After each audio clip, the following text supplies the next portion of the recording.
আজকে আমরা second time admission নিয়ে কথা বলবো।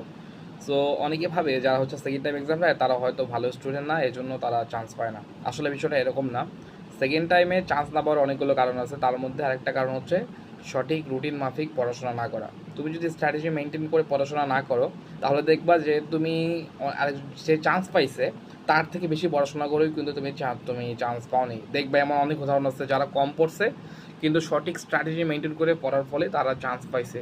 তো অবশ্যই যদি তুমি সেকেন্ড টাইমে ভালো করতে চাও, তো অবশ্যই তোমাকে ফোকাস রাখতে হবে এবং অতীতে যে ভুলগুলো রয়েছে সেই ভুলগুলো সমাধান করার জন্য কোনো ভাইয়ার গাইডলাইন নেওয়ার লাগবে।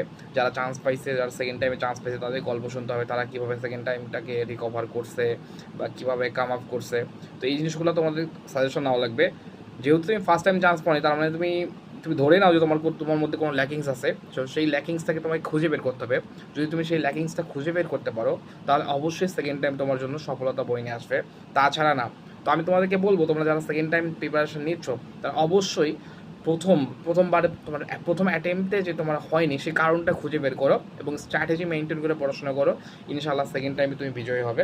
ধন্যবাদ সবাইকে। আসসালামু আলাইকুম।